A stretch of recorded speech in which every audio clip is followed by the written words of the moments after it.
Olá pessoal, tudo bom? Meu nome é Douglas Silva, RU 2582903, do Polo Uninter de Betim, Minas Gerais, do curso de Licenciatura em História, e junto com minha irmã Jaqueline Silva, RU 2582277, estaremos apresentando para vocês o nosso trabalho de portfólio do módulo 2 Fase A, que vem com um tema muito importante, que é a cultura surda e a Libras. Vamos lá? E nós vamos começar falando sobre a trajetória histórica, da língua de sinais no mundo. E a história ela começa impedindo o sujeito surdo de ser. Para entendermos melhor, vamos analisar um pouco a trajetória dos surdos ao longo da história.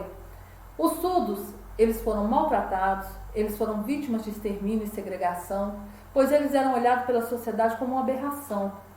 Não possuíam direitos pelos fatos de não conseguirem exprimir qual era a sua vontade. Já nesse slide falaremos da surdez na antiguidade.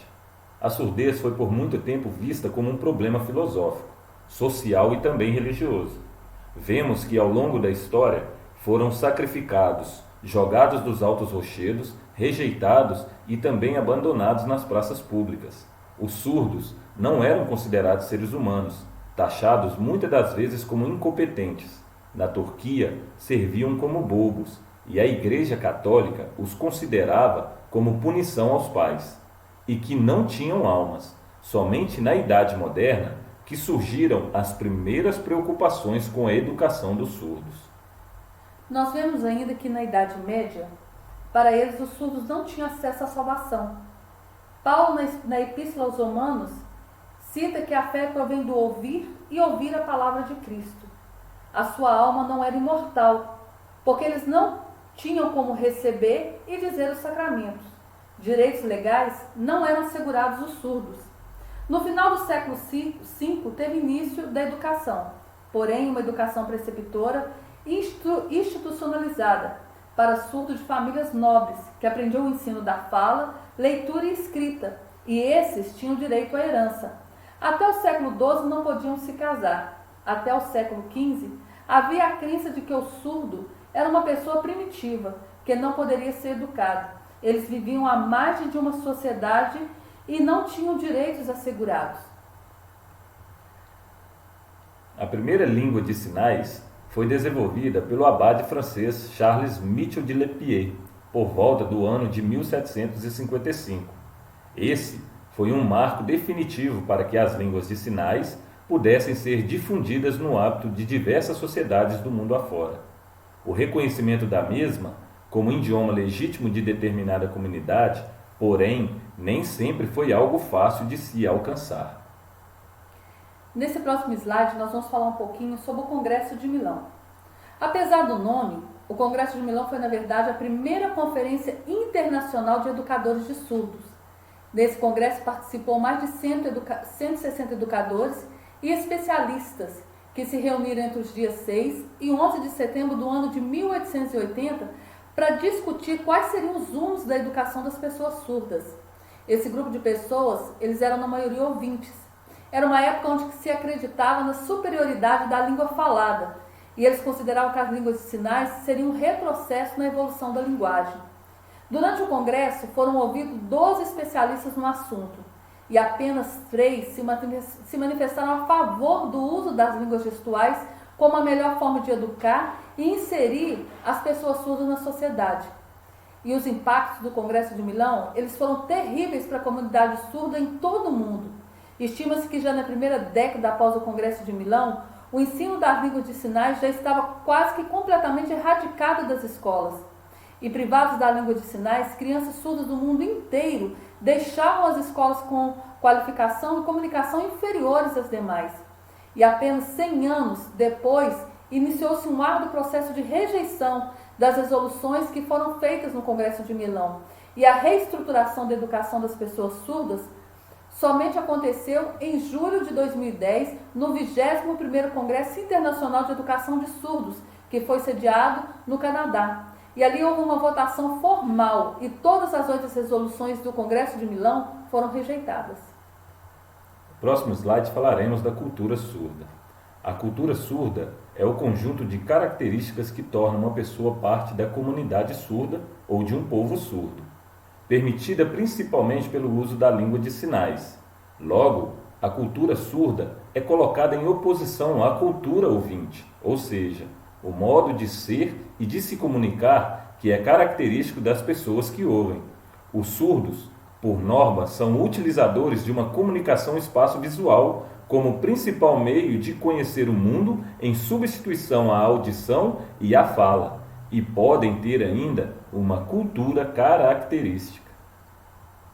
Nesse slide nós vamos falar da cultura surda no Brasil. As comunidades surdas elas estão espalhadas pelo país e como o Brasil é muito grande e diversificado, as pessoas possuem diferenças regionais em relação a hábitos alimentares, vestuários, situação socioeconômica, entre outras. E esses fatores geraram também algumas variações linguísticas regionais. E no Brasil, a trajetória das línguas de sinais também ela não começou de forma simples, porém contou com um importante aliado. O próprio imperador do Brasil na época, Dom Pedro II, ele convidou Eduardo Ripé para vir ao Brasil fundar uma escola para surdos. Foi onde surgiu as Libras, que é a língua brasileira de sinais.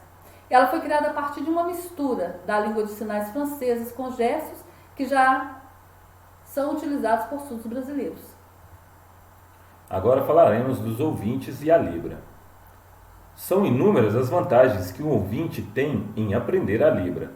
Aqui iremos ressaltar 4 justificativas nas buscas de esclarecer essa questão. A primeira trata-se da Libra ser uma língua reconhecida legalmente como a língua de comunicação e expressão da comunidade surda brasileira. Embora a maioria dos brasileiros acreditam que o português seja a única língua do país, isso não é uma verdade absoluta. Temos inúmeras línguas faladas no território brasileiro, como as línguas indígenas e a língua estrangeiras de comunidades de imigrantes que vivem no nosso país há anos. No entanto, ao contrário das línguas indígenas e a língua estrangeira, a língua de sinais brasileira é a segunda língua oficialmente reconhecida no Brasil. Ter 2 línguas oficiais em um país viabiliza a possibilidade do sujeito se tornar bilíngue em seu próprio país. Essa realidade é natural em países como o Canadá, que possuem em algumas regiões 2 línguas, o inglês e o francês.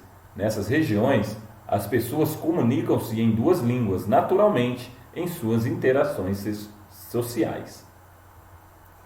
Nesse slide, ele explica como se deu a Libras no Brasil.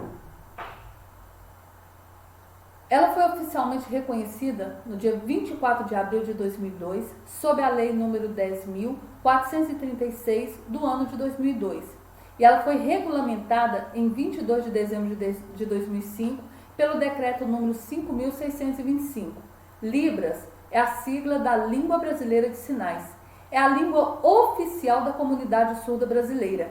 É uma língua de modalidade gestual-visual e que se exprime através da combinação de sinais e expressões faciais, as chamadas expressões não manuais.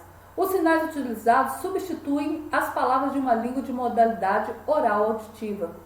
O Dia Nacional de Libras ele é comemorado, então, em 24 de abril. Essa data evidencia a luta da comunidade surda quanto à construção de uma sociedade mais inclusiva e é uma ferramenta de inclusão social. Já nesse slide falaremos das capacitações de ouvintes em Libras. As instituições como escola e empresa são essenciais para o acontecimento dessa iniciativa. Instituições de ensino podem incluir as disciplinas e materiais didáticos sobre essa temática em suas grades curriculares. Empresas, por sua vez, promover cursos de capacitação em Libras, oferecendo especialização e benefício aos seus funcionários, para que os mesmos se tornem mais preparados para receber o público surdo, incluindo também em seus produtos e serviços itens votados para os não ouvintes, desenvolvendo características específicas que atendam essas pessoas em seu dia a dia.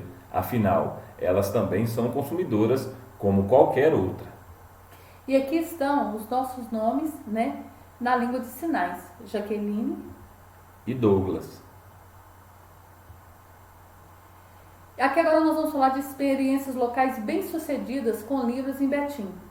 Aqui nós temos capacitação profissional, Na nossa cidade, a Prefeitura, né, juntamente com a Secretaria de Educação, a CEMED, capacita os professores gratuitamente, com o objetivo de capacitar educadores que lidam com estudantes deficientes auditivos. Tem a Central de Intérprete de Libras, tem a KAPD, que dispõe de um funcionário capacitado na língua brasileira de sinais para oferecer atendimento de qualidade aos surdos, por meio de serviços de tradução e interpretação da língua de sinais. A KPD ela é a Coordenadoria de Apoio e Assistência à Pessoa Portadora de Deficiência. E ela foi criada pela Lei número 2325/93, sendo um órgão responsável pela coordenação, articulação, promoção e estímulo às políticas públicas do município, voltadas para as pessoas portadoras de deficiência, né? E aqui também tem a capacitação dos professores gratuitamente, com o objetivo, né, para que eles venham lidar com os estudantes deficientes auditivos. E também a realização de seminários, principalmente no mês de setembro, para celebrar o Dia Nacional dos Surdos. Aqui é o que pode ser feito, né, em nosso polo, cursos ou seminários voltados à população, não apenas aos estudantes, mas com acesso também à comunidade, relacionar os alunos que utilizam-se Libra, encontros para conhecermos melhor a cultura e cursos de extensão cultural e também entre outros. Aqui nós temos as nossas referências bibliográficas e espero que vocês tenham curtido essa apresentação e gostado. Fica aqui o nosso agradecimento. Obrigada. Obrigado.